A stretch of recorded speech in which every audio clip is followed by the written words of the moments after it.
Hello everyone, welcome back to the workshop. Welcome back to the workshop in France. For those of you who follow my videos, for which I'm very grateful, you're probably wondering where the hell is he? Because we had a series of videos that came through, the last ones of which were about the KTM debacle, and we haven't heard from him for like months. Well, there's a very good reason for that, and I'll explain why. So, some years ago, my wife and I thought, wouldn't it be a nice thing to live in another country? And we considered quite seriously France, Portugal and Spain. Now, for various reasons, France came percolated to the top. And last year we applied for and obtained a long-term visa to come and live in France. So we moved to France over the course of the autumn 2024 and into the spring of 2025. We had property to sell in the UK. We were wanting to live in France. Trying to live in two countries and maintain properties in both is a flipping nightmare. Anyway, long story short, we finally did the last bit of moving about 6 weeks ago. We were ping-ponging backwards and forwards between here and England, and it was exhausting, absolutely exhausting. No motorcycling being done. So, when I've lived in countries before, and I have lived in France before, and I've lived in other countries before, there's always been an HR department who've been organising everything for me. And all I do is just phone them up when there's a problem, they sort it out, and I just turn up, do whatever contract I'm doing and get on with my life. And don't really worry about any of the legal or necessary stuff to live in another country.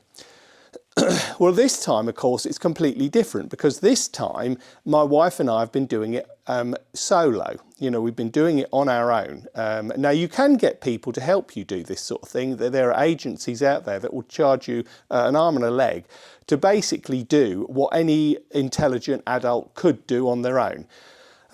You know, as long as you can read English and you have some reasonable French, because a lot of the websites obviously are in French, then it's perfectly easy to, with the help of Google Translate, I might add, to sort everything out yourself. And that's basically what we've been doing.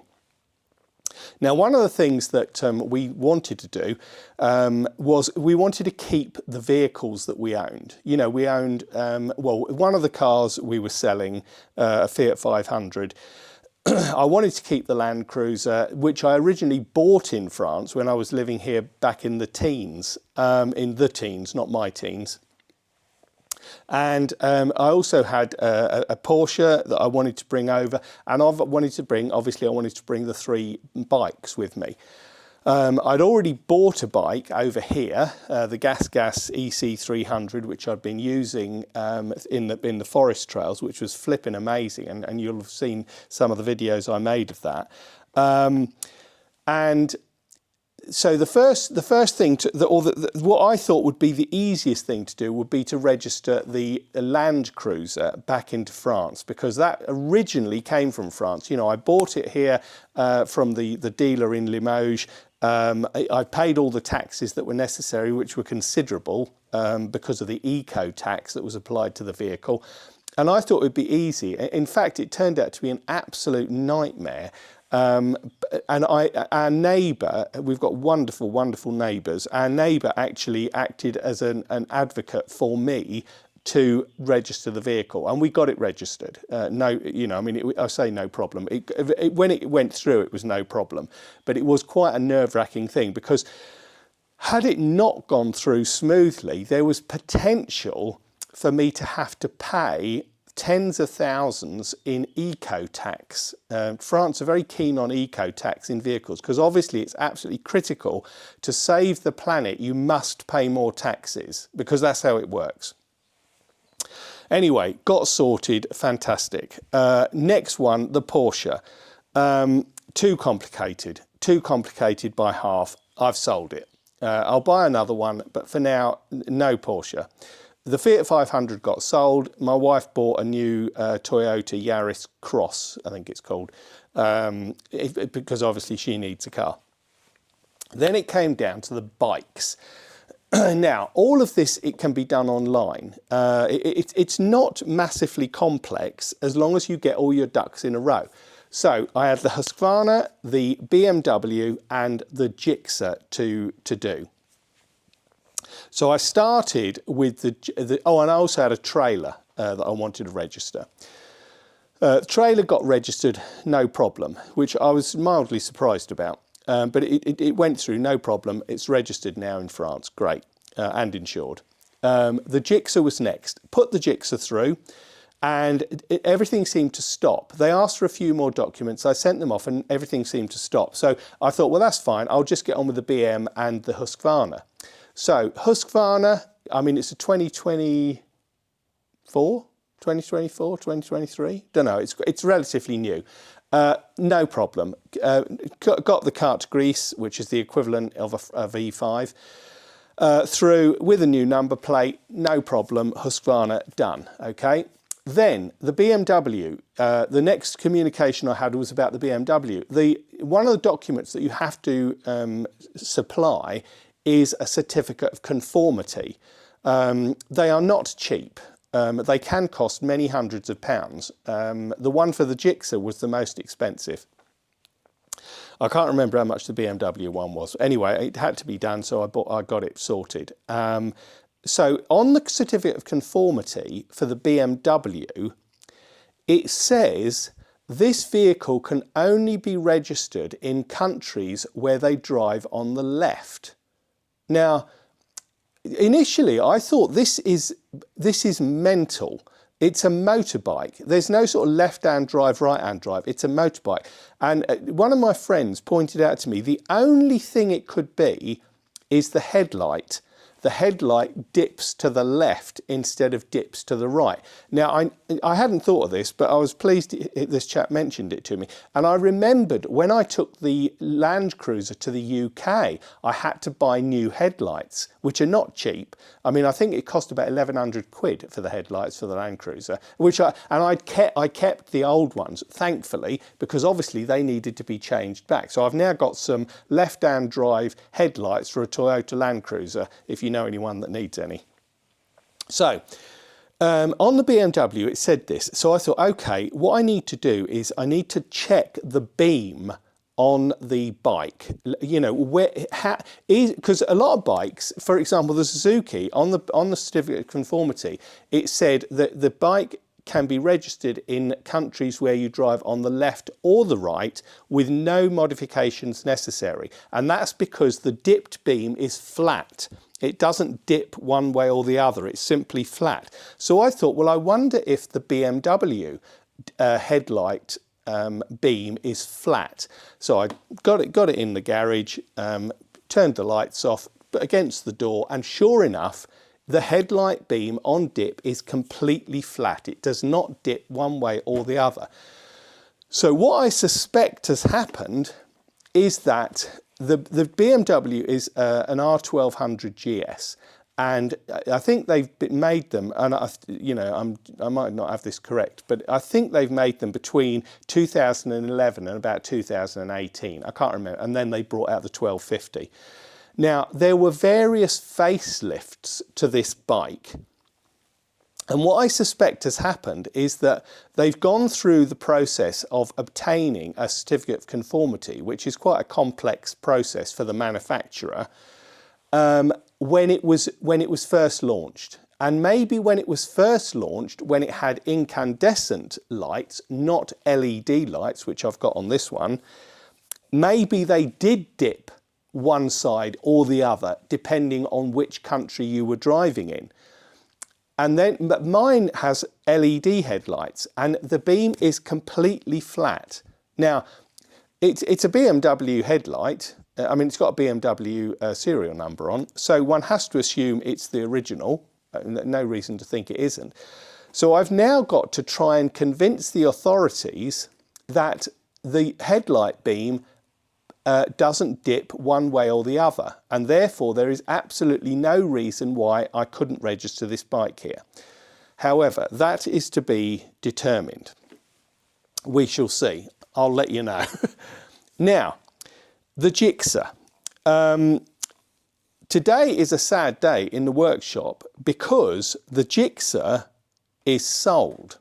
Now, I have lavished love on this bike because I love it. It is absolutely a brilliant motorbike. It is light, it's powerful. The mods I've done to it, of which there's a video, have completely changed the bike for me into the perfect motorcycle, whether I'm using it just to do some scratching around the lanes around here or to go touring. It is brilliant. You know, Brembo master cylinder on the front brake. The handlebars have been changed. The mirrors, the exhaust has been changed. The calipers have been rebuilt. Loads and loads of stuff that's been done. Quick shifter, heated grips, to make it into the perfect bike. Now, the difficulty and the reason why it's sold is because if you bring a motorcycle into France that has more than 100 horsepower and it does not have ABS, you cannot register it in France unless you get it modified to reduce the power to 100. Well, stupidly, I assumed the bike had ABS. And you might think, well, why didn't you just look? Well, it never even occurred to me to look because I thought, well, I mean, obviously it's got ABS. It's a 2017. Obviously it's got ABS. I mean, it's so relatively new. Why wouldn't it have? I mean, the first GS I bought was an R1100 from 1996, and that had ABS.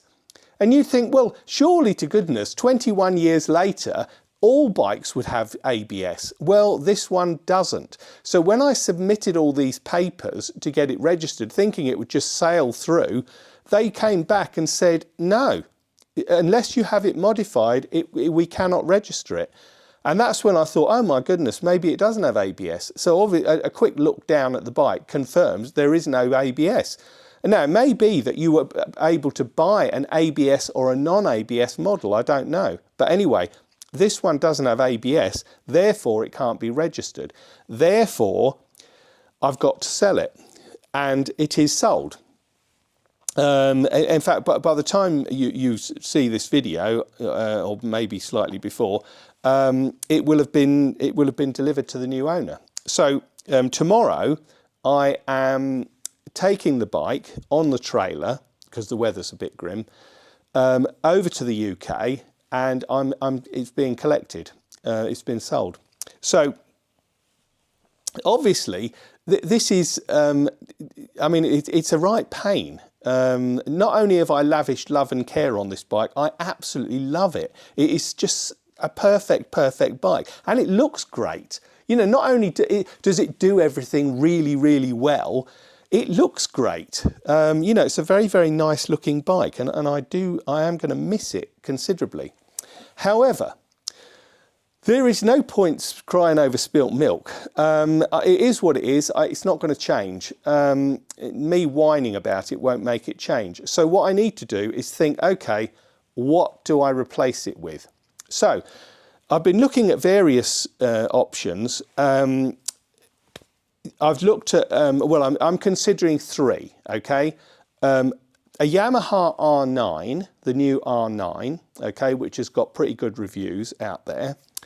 The Ducati V2S, which again has pretty good reviews, because these bikes have now become street bikes. You know, they are sports bikes for the road. I mean, bikes went a bit nutty. I mean, some of them are still a bit nutty. When you've got 200 horsepower or plus, you know, if you think about the BMW R1000, pardon me, you know, you've got something like 216 horsepower. I mean, no one is ever going to use that. I mean, this has got 148. I'd never use it. I would never use it. My Kawasaki Z900 RS Cafe had, I think, about 120 or 119 or something. You'd never use that much power on the road, you know, and if you wanted to live and or keep your license. So the Yamaha, and the other one, sorry, the last option is the Yamaha XSR 900 GP, which I think is a beautiful, beautiful bike. The only thing I dislike about the Yamaha R9 is that in Europe, you can either get it in black or grey or some hideous colour, or blue.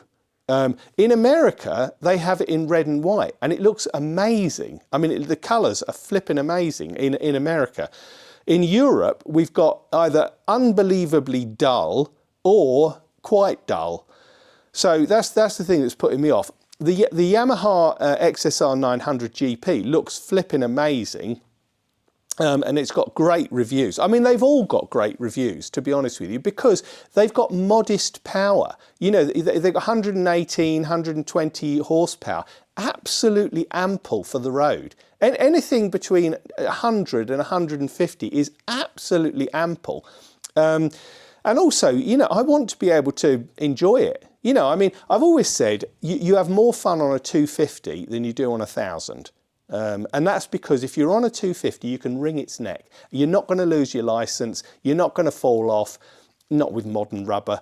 You know, they're great bikes to have fun on. When you've got a 1000cc bike, and I've had several, you never in a million years use all this power. You know, unless you're on a track. You know, if you want it as a track bike, then have it as a track bike. That's fine. But on the road, completely pointless, as great as they are. And you know, I mean, I've had Fireblades, I've had GSXR 1000s. They are amazing bikes and I've enjoyed having them, but you don't need that much power. So I have to make a decision. This has got to get on the trailer, which is looking at me over there, and I need to get to the UK to deliver this to the extremely lucky owner. It's probably, I mean, apart from the mods I've made, which is extremely complementary to the bike, it is still stock. It's even still got its original tail thing. You know, I mean, nobody has ever put a tail tidy on it, which is normally the first thing that happens. So yeah, the guy who's bought it, I mean, I've spoken to him on the phone extensively, and he is very, very excited about getting the bike, and I don't blame him, because I would be excited about getting it.